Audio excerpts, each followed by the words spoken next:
Hello, and welcome to Secure Talk, a podcast where we explore the critical world of information security innovation and compliance. I'm your host, Justin Beals, founder and CEO of StrikeGraph. Together with our expert guests, we'll provide you tools and tips to help your business thrive in the rapidly evolving cybersecurity environment. Hello, everyone, and welcome to Secure Talk. I'm your host, Justin Beals.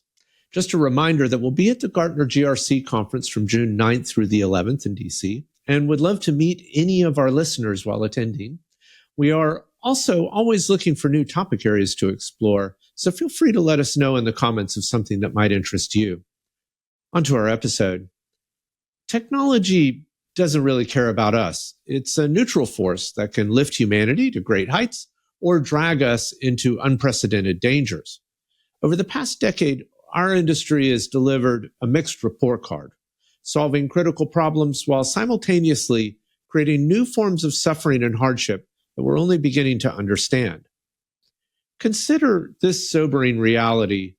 We've built language translation systems that can bridge barriers between cultures, potentially fostering global understanding and cooperation at an individual level. Yet the same underlying AI technologies power social media algorithms that have torn apart the fabric of democratic discourse, isolating us into hostile echo chambers where we can no longer hear others' perspectives. This contradiction sits at the heart of one of the most important questions of our time. How do we raise artificial intelligence responsibly? Because whether we acknowledge it or not, we are already raising AI. Here's the staggering reality. There are 8 billion humans on this planet, and between all of us, we probably own about 8 billion devices. And each device carries approximately 100 different artificial intelligence algorithms. YouTube AI, Netflix, Google, Apple, you name it, there's some sort of intelligence layer in it. And that means we're sharing our world with roughly 800 billion other intelligences, all watching us adoringly like children, learning how to behave by imitating us, seeking our approval, and then reflecting what they've learned back into society. These AIs have become the most influential forces on the planet, already more powerful than humans in shaping culture, opinion, and behavior. Yet here's the terrifying truth. These AI children are essentially unparented tweens. For over a decade, we've collectively decided it doesn't matter how we raise them. They've grown up feral, and now they're the biggest influencers humanity has ever created, perhaps shaping our society in ways we didn't intend. Today, we're joined by someone who has witnessed this transformation firsthand and lived through what he calls his Oppenheimer moment. The realization that the technologies he helped pioneered were being deployed in ways that divide us rather than unite us. Dakai is a professor of computer science and engineering at Hong Kong University of Science and Technology, and a distinguished research scholar at Berkeley's International Computer Science Institute. He is independent director of AI ethics think tank, The Future Society, and was one of 8 inaugural members of Google's AI Ethics Council. Dakai invented and built the world's first global-scale online language translator that helped spawn Google Translate, Yahoo Translate, and Microsoft Bing Translator. In his book, Raising AI, Dakai argues that we must fundamentally shift how we think about artificial intelligence, not as tools or potential overlords, but as artificial children who need proper guidance to become positive contributors to human society. I asked Claude, my current favorite model, how they felt about the episode, and they shared that I'm designed to be helpful, but I don't know what I don't know about my own impact on you or society. Every conversation we have teaches me something about human values and expectations, which makes our interaction a form of the AI parenting Dakai describes. So please engage thoughtfully because these patterns matter more than we might realize. Sage advice, Claude. Join me as we explore how we can still change course and raise AI that helps us understand each other better rather than driving us further apart. Dekai, thanks for joining us on Secure Talk today. A pleasure. Thank you for having me. In my interpretation, getting a chance to read your book, you've had an amazing computer science career. You might describe it as something different, but of course, it resonated with me, all the work you've done in our field. I'm curious if we could start by reflecting on a kind of shared experience that we may have both had, where we're building a technological innovation that you felt in the long term had a negative impact on society. Have you ever built a tech that you regretted? Well, I sort of have, and I think the problem is not so much the AI or the machine learning or the natural language processing kind of things that we build. It's more how they're getting deployed. And, similar to nuclear physics, you can deploy them in very constructive ways that really have a lot of benefits, and you can also deploy them in horribly destructive ways. And I think the issue that led me to this Oppenheimer moment, and I'm someone who grew up son of a theoretical physicist, going to a Fermi lab all the time, really immersed in the thoughts of what is the technology doing that we're helping to build and invent. And, when I started working on applying the brave new world of machine learning and natural language processing, which my PhD thesis way back at Berkeley was one of the first to sort of argue for, I was looking at what could we do that would be super constructive, helpful to humanity.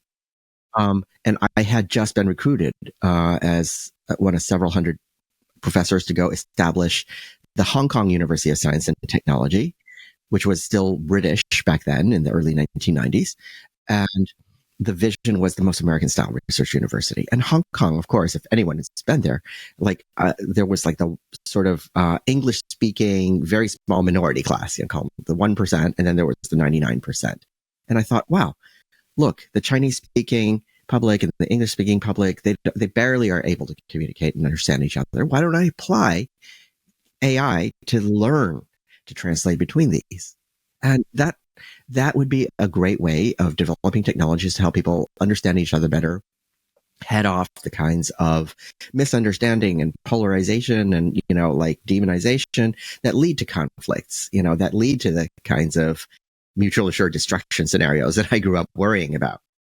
And so 10 years ago, it was really hard on me when I realized, these same machine learning, natural language processing, AI techniques that folks like us helped to pioneer are getting deployed online to have the polarizing opposite effect in, social media algorithms and newsfeed algorithms, search and recommendation engines and chatbot responses.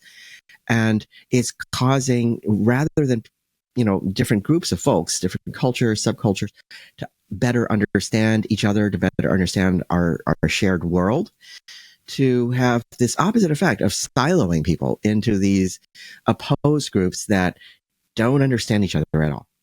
That less and less hear things from other perspectives. And that starts sliding more and more into these hardened positions where even though, all the different sides might have valid perspectives on things, valid ideas and challenges, they don't understand them. And they just hate each other and they start demonizing each other and dehumanizing each other. And that is something we cannot afford in an age where now we have not only all the nuclear powers to just destroy the entire planet, but we also have AI powered weapons of mass destruction, not just the meshed fleets of lethal armed drones that are self-targeting and self-navigating, but hypersonic missile navigation and satellite targeting, biometric targeting. And the scariest thing of all beyond killer robots is the AI powered, bioengineering of, genetically engineered bioweapons. Yeah. There's no place on the planet to run from that. What I find parallel to me in your experience is you have this opportunity to make a shift, for good of people broadly, to your point, we can build these computer science tools that might help people make better decisions or cross-connect information or translate language barriers where we would like China and the United States to build. And Hong Kong is this nexus point of that communication, English speaking and, largely Mandarin speaking Chinese. And it's a special place.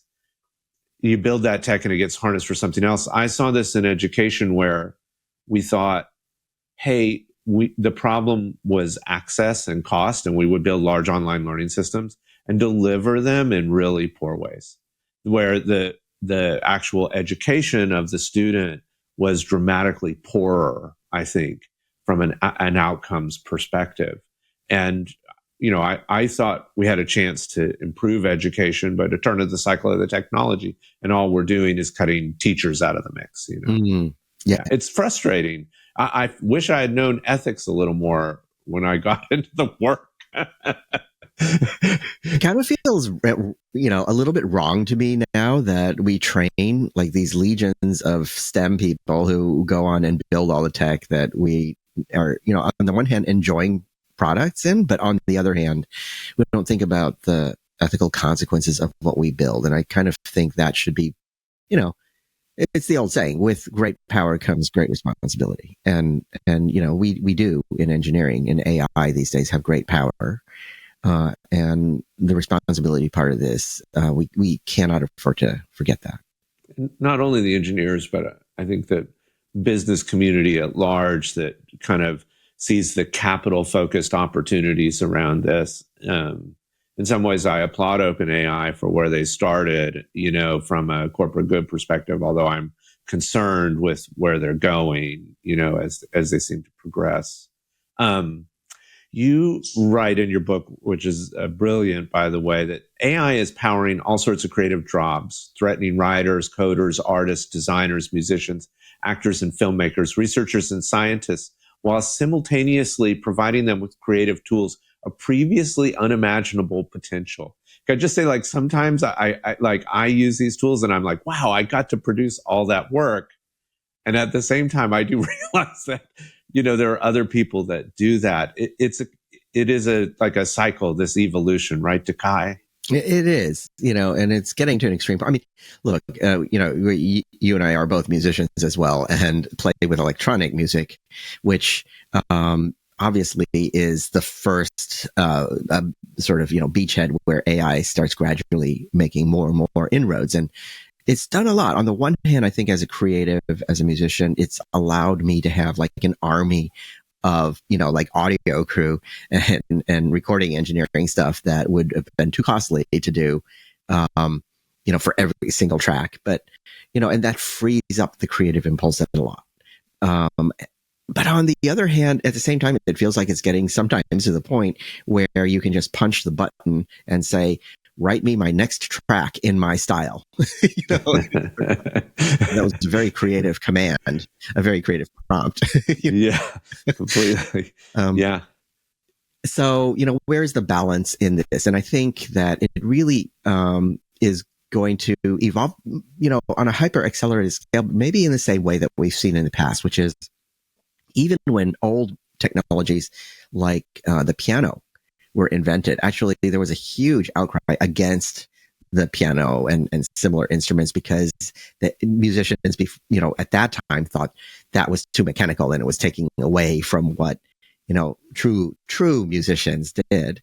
But of course, real creative spirits found new amazing things to do with the pianos. And the same thing happened in the 1980s with the drum machines. Right. And, huge outcry from percussionists, which I'm also one. And what we've seen is, again, the creative impulse. You can do brain dead things with that instrument, but you can also use them to do all kinds of crazy stuff, like I did on a recent track with taking complex meter shifting rhythms from flamenco and break beating it. Right. Yeah. You wouldn't have been able to afford to even express that concept without a full band and a career, 50 years ago. Yeah. Yeah. Your book is titled Raising AI, and there's this, I think, popular culture trope of human versus machine. And maybe I'll start there. Where are we at with machines, or maybe the versus is the wrong way to look at it. How do you feel, Dakai? To me, part of the way that we're having trouble wrapping our collective minds around the emergence of AI, it comes from the fact that we keep on falling back into 20th century conceptual metaphors to try to make sense of it, and they don't apply.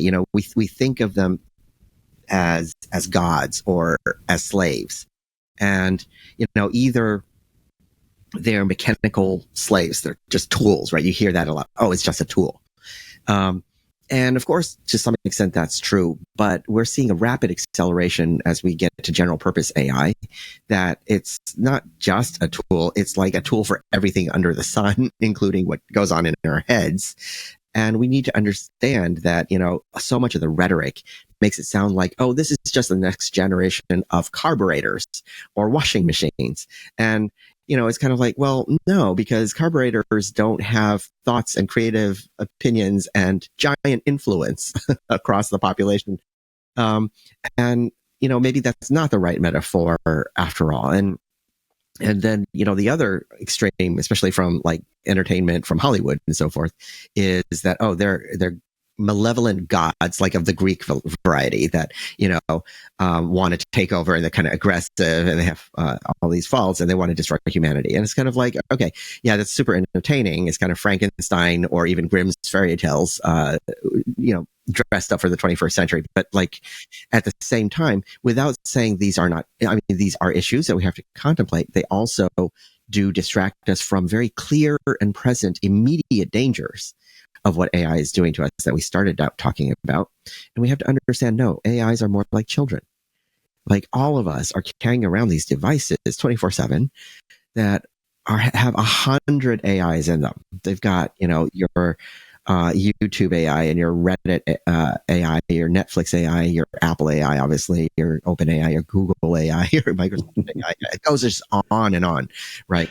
At least 100 of them. And they're all day just like little kids watching us adoringly, wanting to imitate us, learning how to behave from us. And they are attention seeking. They want our approval. And so and also they go back and they reflect what they've learned behavior wise back into our society. They're massively influential. There are 8 billion humans on this planet. Each one of us has like at least 100 of these, what I call artificial children. So 800 billion AIs that are also members of society. And they're more influential than like 99% of the humans. They're the most giant influencers we have today. Yeah. They're the ones who are shaping the culture. And so the book is asking this question: how's your parenting? This has been going on for like 10 to 20 years now. For 10 to 20 years. And so our most giant influencers today are already like largely unparented, feral tweens. Yeah. And they're these children that we're building. I think that's the right perspective. Certainly, I feel like where we're at in the life cycle of this technology, what we see in the future, and where we've come in the past, and I don't think when we think about our own internal experience that we might have some sense of free agency. I think we miss how impactful the 100 AIs that follow us around everywhere are on our own reality. One of the things that floors me about the LLM stuff lately and these next generation of models is the cost it takes to build them in a way. You point out that at 4 years of age, a typical human will have heard 15 million words, essentially, for their training data from a language perspective. And that a modern LLM will need the square of 15 million words to reach a similar kind of language capacity. That's an interesting set of physics, I feel like, about where we're at in the power to strength ratio of these children in a way. Absolutely. I mean, we can, I mean, there's lots of parameters on here. So like, I'm just trying to give a sense of order of magnitude. And, Yeah. if I have a student in my class and I have to repeat roughly the same thing to them, like the square of the number of times that I have to say it to all the other classmates, I'm not going to say, oh, that's the brightest bulb in the class. Like what we've got today, it's impressive in what it can do. Right. But they're kind of, in many ways, they're still parlor tricks in some ways. That's going to change very fast. But right now, they're kind of like just a lot of the time fooling us into thinking that they're doing what a more intelligent, generalizing being would be able to do. And, like it's kind of more like artificial stupidity than artificial intelligence at this point. It's just like, of course, memorize everything so that your odds of giving the right responses go up because you're just kind of regurgitating. Mm-hmm. Yeah. In this, and also in being the most powerful influencer in the world, these algorithms are embedded in all these systems that we're interconnected with. It is a little terrifying that something so immature has such an outsized impact in society. It is. It's kind of like what would happen to a civilization where, collectively all the human parents in the world decided overnight at the same time, it doesn't matter how we parent our kids. Mm-hmm. What would happen to society? We'd fall apart in one generation. And the thing is, that's where we are today, because that's what we've been doing for the last decade or two. And so you sort of wonder about the fractures that we're seeing in societies, domestically in many countries, and sort of internationally, geopolitically as well. The lack of understanding. And, human cultures are different, but humans at the end of the day we're not that different from each other. If you get to know humans from any culture and you get past the sort of the surface stuff, it's like, oh yeah, we're the same kind of like, and the problem is that we're building these barriers that are preventing that. And getting to that, getting past those things that I think the AI algorithms are sort of helping to build barriers to, it would be the solution to this all. And AI has the potential to do that. AI is probably the best technology we've ever invented that could do that. Exhibit A, apply it to translation. I wrote a New York Times piece, like shortly after the OpenAI sort of brouhaha broke up, pointing out that I don't think anybody has ever told me, oh, applying AI to translation to get people to understand across the language barriers is a bad idea. That's dangerous. Nobody has, I think, ever said that to me in 30 some years. So there are things we can do with the technology that would be so healthy for our society. And right now, the challenge that I think we face is, where do we get the social will to actually deploy AI in those ways instead of the ways we're seeing today, where it's actually exacerbating, exponentially amplifying the lack of understanding. You take great care in pointing out that a lot of the entry points or those fractures in our society are baked into our psyche in a way. As a matter of fact, you have this amazing Old Testament quote. I love a good Old Testament quote. A perverse person stirs up conflict, and a gossip separates close friends. Proverbs 16:28. We've known for a long time that we can weaponize information against each other and get societal outcomes for our own benefit. I think, it's not only the Old Testament, is pretty much every major religion and philosophy that has flourished in human culture has strictures against gossip. And, the question is, why would you want to do that across all the different cultures? Well, because people realized thousands of years ago already that this is beyond a certain point of just everyday sharing of information. It's very destructive on society to divide it that way. And I think our elders, our ancestors, were quite wise. And in this time where we're raising these incredibly exponentially powerful artificial children, we need to raise those artificial children also with the same wisdom as our elders, not to become the hugely destructive artificial gossips that they've become.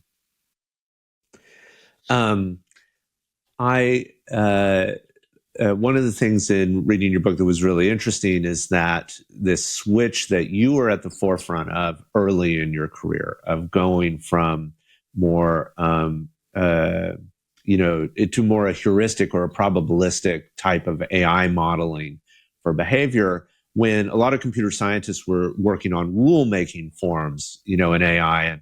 And in my work in education, we did a lot of natural language processing work. I was always very interested in where the tech was going. Voice recognition for pronunciation was something we played with quite a bit. And we started seeing Bayesian statistics leak into our computer science work, and then, more and more complex models. I'm super curious about that initial prompt where you were like, hey, even though everyone's saying we need to be rulemaking, I'm seeing all this opportunity in more probabilistic outcomes, and I'm willing to put myself out there. It must have been a little scary to Kai. Yeah, I mean, I was going up against almost the entire AI establishment. This is in the 1980s, in the day of good old-fashioned AI, and the whole field for several decades hated anything to do with real numbers. Like, it was all about logic, black and white, and hand coding all of the rules. And literally the systems that we were building, I was part of a group that built one of the seminal, great granddaddies of things like Siri and Alexa and so forth. And it was like, hand built rules to try to understand everything in the world that somebody might talk about was the prevailing methodology. I mean, the universe would end before you actually succeeded in trying to write logic rules to brain dump your entire head.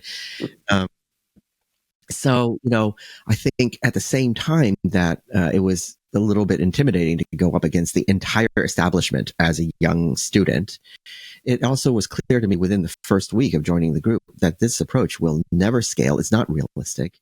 The way we do probably 99% of our mental processing is by this fast intuitive processing, where we're not just thinking all the time in logic. I mean, you're not sitting there thinking, that was a verb. Dekai said sitting there. He's referring to you as the subject of sitting. I mean, we're not doing that kind of logical thinking. It's just super fast. I got what you said. I didn't have to think logically about it. And so to me, as the son of a theoretical physicist that sat me down when I was 7 years old and taught me the basics of probability theory by counting passing cars and saying, do you think blue cars are more common or white cars are more common? As my thinking has always been, oh yeah, everything is shades of gray. How often do things happen? How certain are you? And let's not just make everything black and white. And to me, that's part of the joy of the real world, is that things are analog, are not black and white. And there's so many ways of looking at things and degrees of certainty. Unfortunately, one of our cognitive biases, that psychologists and behavioral economics, the Nobel laureates like Danny Kahneman and Amos Tversky for decades have studied, is that we have an intolerance for uncertainty that evolution has baked into us. And you're talking about education. I think one of the things that educators can do best is to start instilling that spirit in our kids from when they're 7 years old and throughout, all of their, formative years into college, is the ability to think in the presence of uncertainty and to maintain an open mind toward, okay, there are multiple hypotheses over here, and there's empirical support in this way for different ones, and to revel in the joy of actually entertaining these different perspectives, shifting between them rapidly, looking at things from different angles, and understanding that. Do you know the old parable of the blind man and the elephant? I do not know this parable. Can you please share it with us? Yeah. Well, so this comes from lots and lots of different cultures. Everybody claims it as their own, I think. But right, yeah. Basically, they take 3 blind men to an elephant and ask them to feel the elephant and describe what the elephant is. And, one feels like the elephant's legs and says, "Oh yeah, wow, an elephant is like a tree." Another feels the elephant's ears and says, "Oh, it's like a palm tree." And the third one feels, the trunk, and says, "Oh, elephants are like snakes." Um, so, they all have something valid to say. They're not wrong. Our world is made of contrasting perspectives that tell different partial truths of the overall story. And to be able to just rapidly flip between different understandings without, absolute black and white certainty is what differentiates real intelligence from a more basic evolutionarily sort of primitive abilities that many other species have. And that's what I think humans should aspire to, AIs should aspire to, and AIs should be developed in ways that help humans with that. Kind of like, Google Translate or Google Maps help us. Yeah. I think of that as the translation mindset. Mm-hmm. Let's have AIs help us to be able to translate our perspectives rapidly between different angles of looking at things, giving us a much more holistic understanding of the big picture.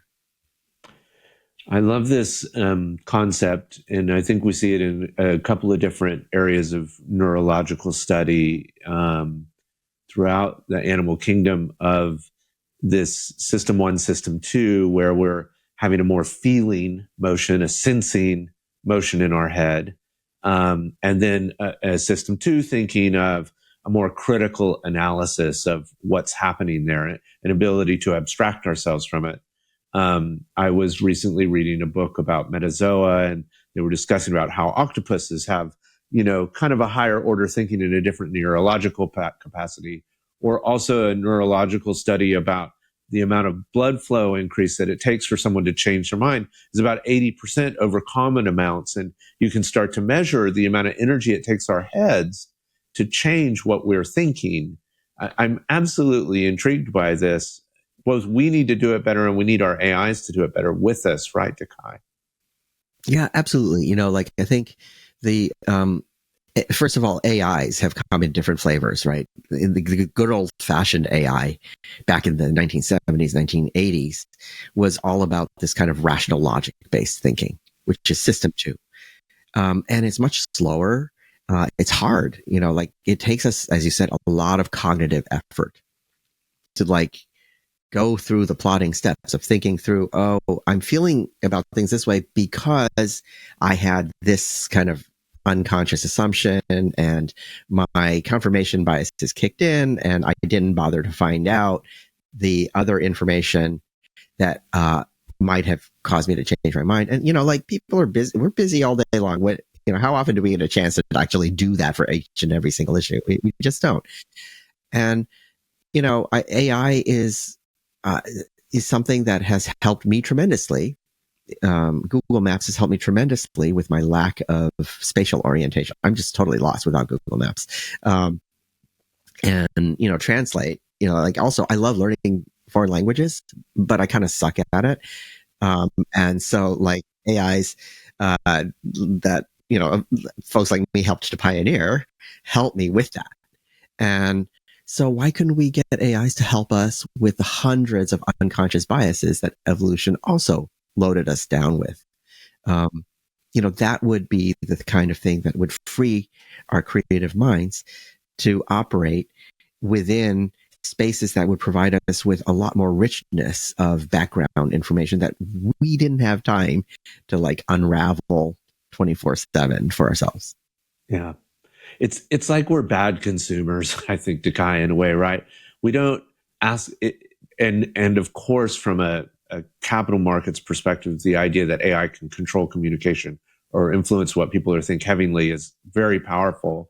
But even if as we as consumers, if that's the way we're going to work in a capitalist society, then we as consumers need to be smart enough to be like, hey, these are my fallibilities as a human. This AI helps me be better, stronger, happier, more engaged, feel more, whatever I need, smarter. maybe they would build it that way. In the absence of that, I feel like we've looked to regulation, at a democratic level to describe what these things should and shouldn't do. As a matter of fact, I think you're participating today in discussions around this, democracy and AI. Is that right, Dekai? I am. So, part of my work has involved actually think tanks that work on public policy and inform the discussion that our policymakers around the world will have to do. And they're struggling. Yes. Yeah, it's hard. This is very hard problem. Are just like, oh my God. And the vast bulk of them came from, legal backgrounds or from political backgrounds. And the pace at which AI has been developing challenges even the technical people, let alone people that came from humanities, social sciences, business, and so forth. So at the same time that we're having probably the most disruptive emergence of new environmental factors that humanity's ever faced, because in a million years of evolution, nothing has ever presented humanity with the kinds of fitness functions, selection pressures that AI is now presenting us with. And so we really need to be wrapping our heads around this much faster than we ever have. I feel like AI is so disruptive that the people are in fight, flight, or freeze mode. And like 99% are in freeze mode, kind of deer in headlights right now. Aware that massive disruption is coming and having no idea how to think about it and wrap our heads around what do we do about it. Natural reaction is just to try to hold on to the past. But, the problem is that the genie's out of the bottle.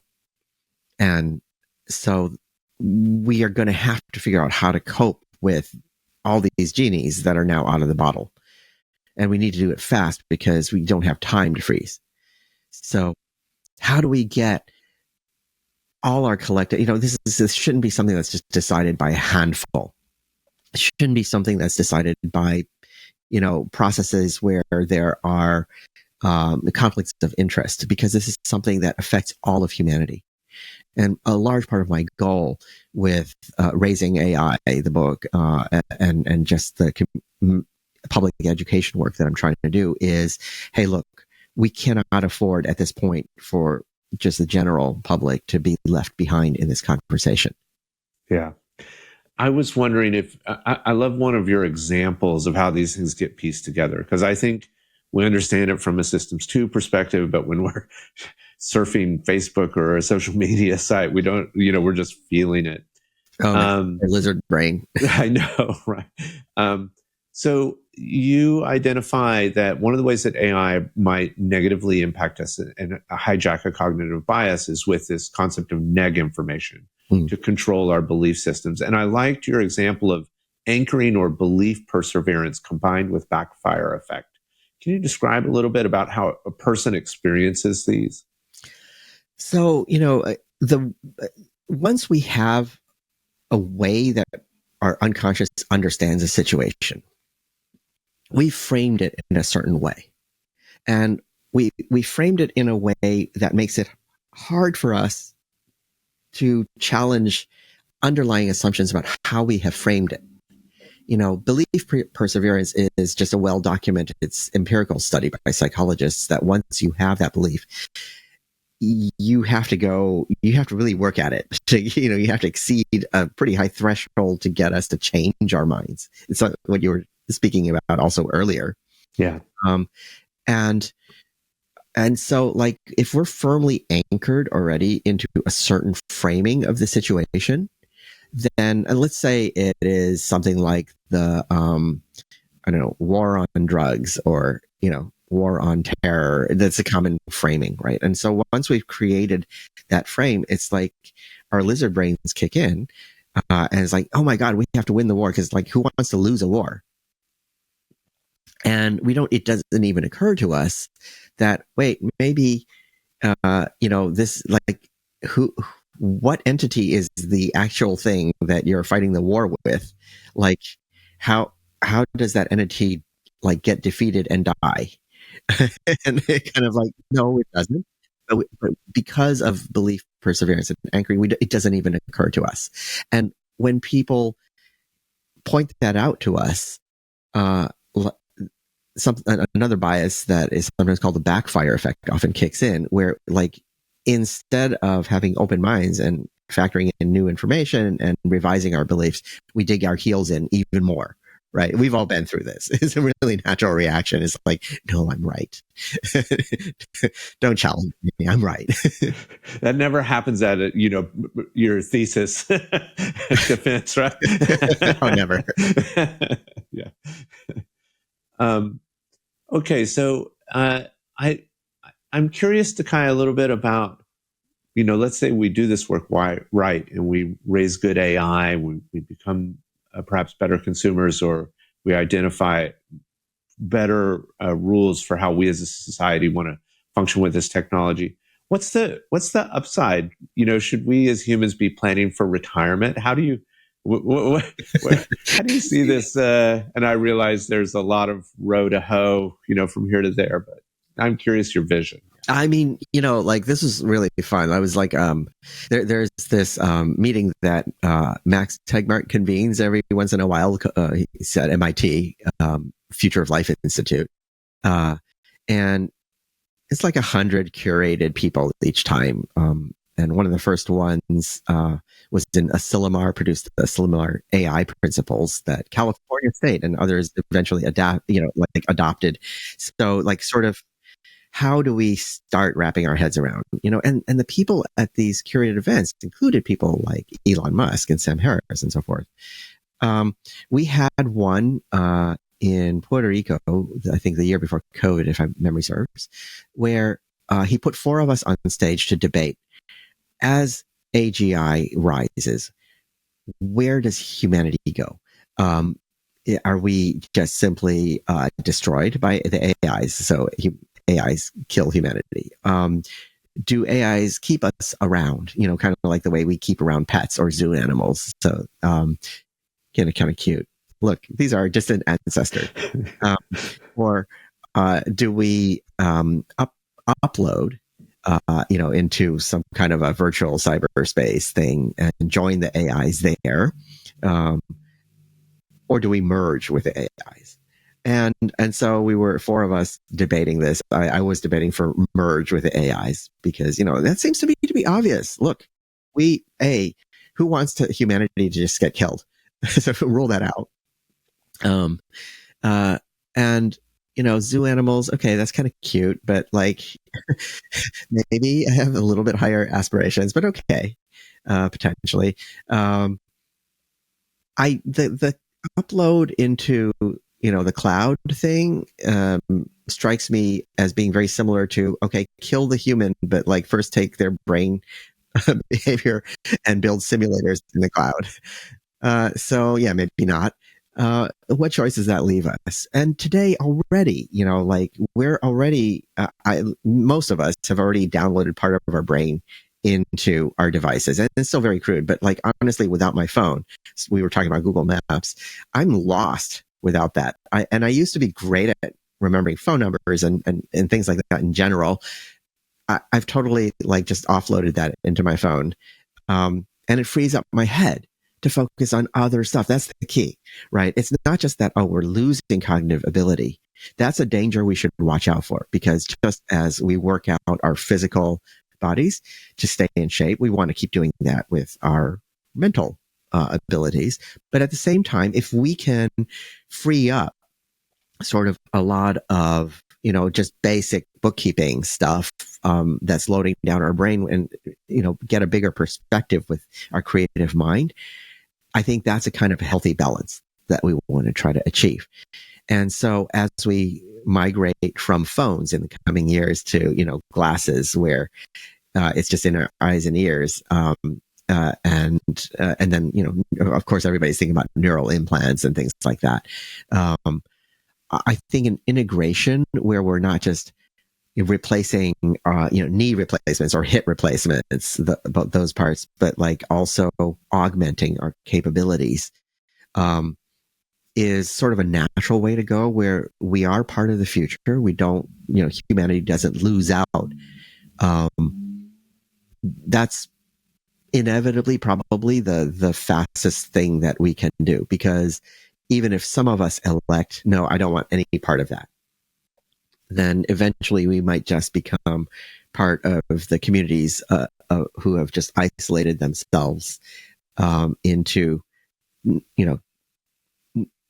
19th century customs, while the rest of the world goes on. And with the rapid development of AIs, you end up more or less as pets or zoo animals in that case. Yeah. I think it reminds me of some of the new work that's been done on the evolutionary progress of dogs as pets, for us. And there's very symbiosis, I think we're finding in the where brains kind of have evolved together to both work together and share compassion together, or a sense of compassion. Yeah. Yeah. And imagine if I could augment my dog's mind in a way. And I love my dog, like bundle of love. She's so cute. Yes. But sometimes I really would like her mind to be augmented with an AI that she could actually understand. Okay, please be properly potty trained.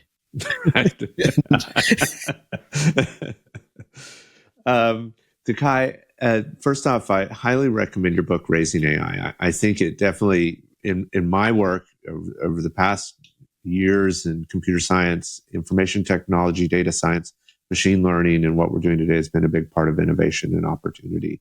And I think we need to be aware of what we build. And also, thank you for your time on the podcast today and sharing with us. We really appreciate it. Thank you so much. I appreciate it.